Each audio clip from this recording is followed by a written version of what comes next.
Hello, everyone, and welcome to Cybersecurity Clarity. My name is Andre. I'm going to be your cybersecurity guide. Today, we're doing the topic of the week. So, this is a weekly call where I go through basic cybersecurity concepts meant for everyday people such as yourself.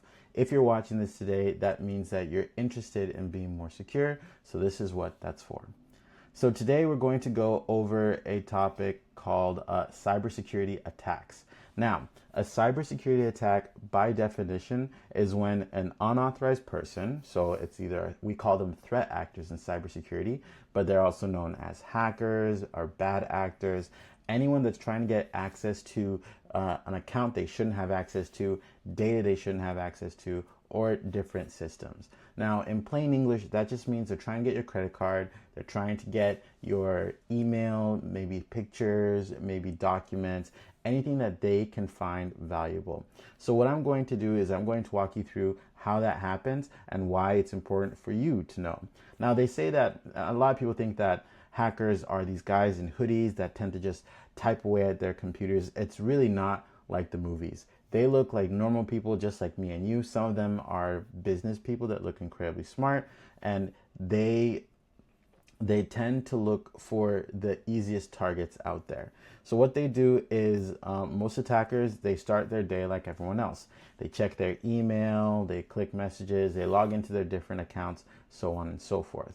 If you use a phone, if you have email accounts, if you have social media, if you have online banking, you're the person that they're trying to target. Any sort of data they have there is actually meant to enhance their lives and to make your life a lot more difficult. So the goal of today is actually to do awareness. It's not meant to make you scared or to try to teach you technical skills. Instead, it's just to make you aware of what this looks like and how these cyber attacks actually happen. So why do these attackers actually target normal people? Well, you don't have to be bad with technology in order to get hacked. In essence, attacks actually happen because of target behavior or target habits.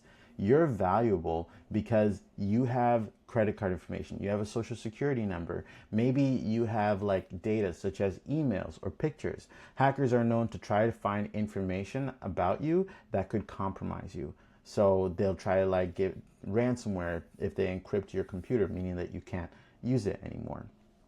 Additionally, attackers design their messages to look like routine or familiar items and not look suspicious, especially with the growth of AI. This is called social engineering. Social engineering is the human art of hacking different humans based on their emotion. They'll use things like urgency, they'll use things that you already know. They're looking for anyone just like you in order to steal their information. That's why it's important to understand it's not just companies that get hacked. Normal people get hacked all the time as well. So what most victims say, the same thing. It was like, oh, I was just doing my normal routine. That normal routine could mean using the same password for everything, not doing two-factor authentication, not encrypting your data. If you don't know what encrypting your data means, don't worry. I explained that in my other course. So what are some common starting points that they do? Well, some of the common starting points is email and text are some of the easiest ways to get your information. Have you ever gotten a spam text that said, hey, my name is so-and-so, this is a link that I saw you in? A very common one we see in the States for a while is, hey, I found you here, and it'll give you a very dubious looking link, okay? So email and text is easiest because that's one of the easiest ways to send information to people. Our email and our phone numbers are everywhere right now, so that's what they use to target us. Sometimes they'll send fake delivery notices, or maybe they're saying, hey, track your package here because everyone's using Amazon. This is very common during the holidays as well. Sometimes they'll send information to you that may seem like it's relevant to you, but it's actually not. So an example is like an urgent account security alert. So everyone is trying to be more secure. So if they know that you're using a specific account, they'll say, hey, we updated our security settings, click here in order to check it. So you might say, well, Andre, how do I know if it's legit or not? Well, I discussed that a bit more in my other course as well, but in essence, you don't want to click any links that you get, either in email or in text, that you feel might be suspicious, okay? Instead, you want to go to that website of that provider and then find that information there yourself. We teach about how to notice what is an actual scam or not a little later. Sometimes they'll send you free gifts saying, congratulations, you won this, and so on and so forth. Now, that's in regards to email. In terms of social media, it's the same thing. There are obviously rules about social media to keep yourself more safe, such as not sharing your location, making sure that all your accounts are private, not sharing anything online that you wouldn't want the public to see, because anything you put online stays online forever. So there are malicious links that they can send you. There are fake customer service accounts that they can reach out to you on. These are some common starting points that a lot of hackers tend to start with. Now let's talk a little bit about the mistake chain here. Mistake chain is essentially how you can get hacked, what actions you take that would affect your life. The first one is the click. If you click or download a link that is malicious, whether an email or text, that already sets you in a bad place. Without getting into the technical jargon, when you click that link, a lot of tech stuff happens in the background that may give the hacker access to your account. It may install a sort of malicious software on your computer or your phone. That simple click can essentially do so much. So after that click, the second one is logging in. If you click that link and then they're able to track your information, well then they can get your username and password. Another way is if you click a link and it takes you to a username and password to a site that may look like your official site, for example, like your banking account, well then that could give them your username and password. Once they have the username and password, especially if you reuse your password in a lot of places, they can then try that password in multiple different locations. So that's the second step of the mistake chain. And then the takeover. So that means that the attacker has access to all of your accounts if they use your username and password, and then everything connected to it. And from there, you get put into a difficult place where you try to figure out, okay, how exactly do I fix this moving forward? Okay? Now, why do smart people actually fall for these attacks? We're not saying that people who fall for these attacks are ill-informed in any way or unable to understand these, but there is a psychology to it. These attacks focus on emotion. So they make you feel fear. They make you feel urgency. They'll say your account is about to be closed, or make sure to click on this to keep track of your package, so on and so forth. They'll use these in order to make you feel a certain way. Now, the psychology of these hacks also are associated with trust and habit. That means that they'll mimic different brands that you trust. Maybe they'll have the logo of your company on the upper left-hand corner, or maybe they will include like a color scheme, like of your bank. All of these foster trust. When you have that trust, when you look at it and say, oh, this is my banking website, then you'll enter in your details, which would put you in a tough place. Intelligence does not protect against emotional manipulation. That's why we say smart people can fall for it too, because this is emotional manipulation. You remember when I talked about social engineering? This is essentially emotional engineering, where you're using emotions to get something that you want. Now, this is what our hackers are using. So what exactly does that do? What happens after they get access?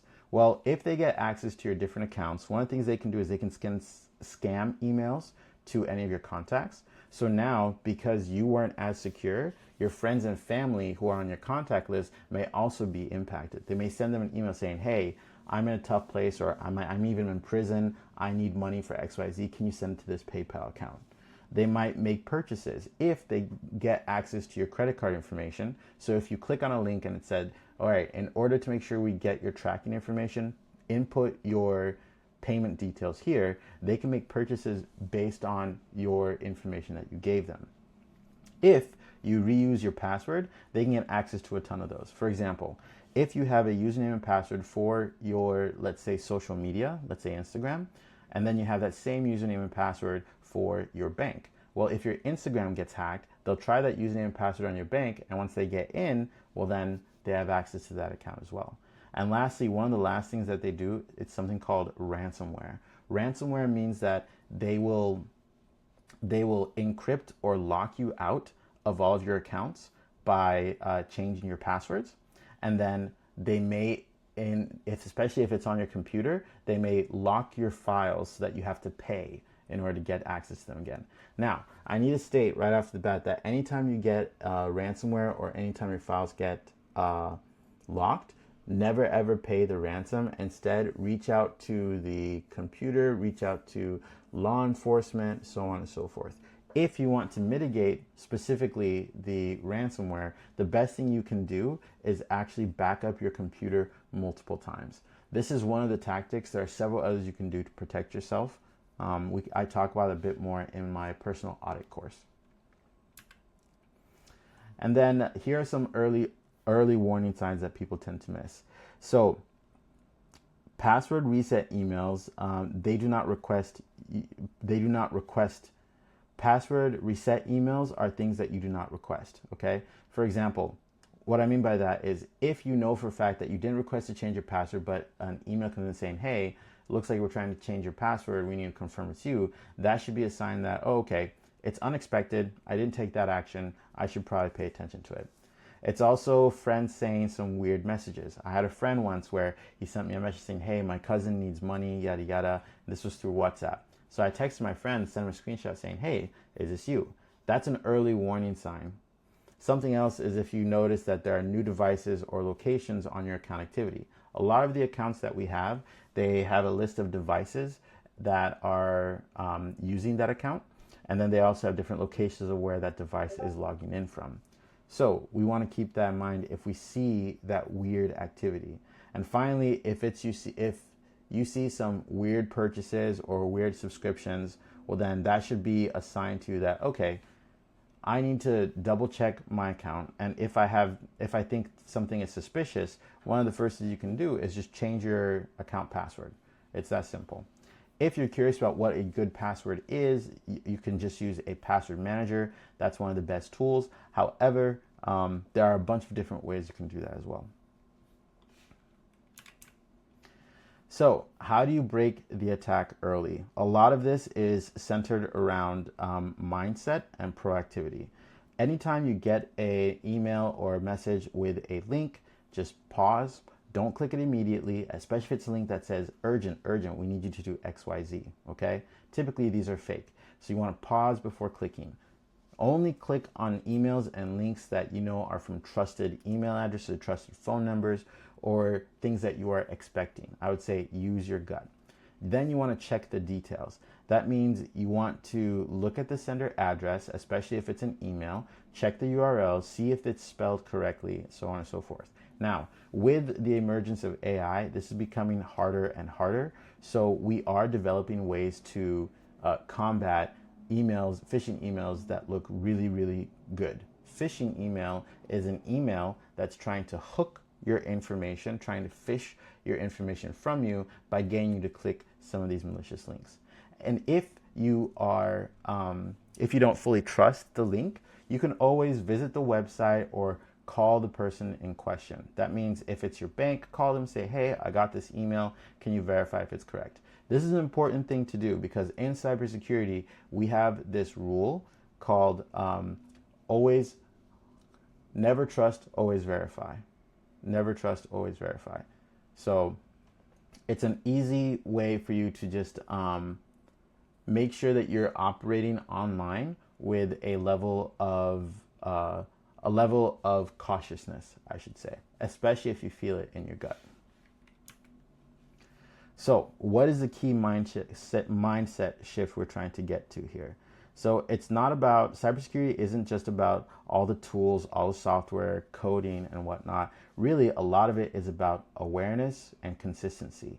Awareness and consistency will save you so much more. The fact that you're watching this video right now means that you're in the upper echelon of people who are trying to be more secure, and you will build better habits over time. Attacks rely on rushing people and having them adhering to their emotions, right? If you slow down and take a defensive stance, this is actually a positive skill that'll keep you more secure in the future. calm beats speed when we're talking about online security. So at the end of the day, what are the key takeaways for you here? I would say that cyber attacks, they start slow and they grow over time. They start with your habits and they appeal to your emotion. Your everyday habits will, at the end of the day, determine most of your outcomes. The way to stop this is awareness. Awareness stops most cybersecurity attacks early, because the more you know what to look for and the more you try to be proactive in the security measures you take place, the less of a chance you are to actually getting hacked yourself.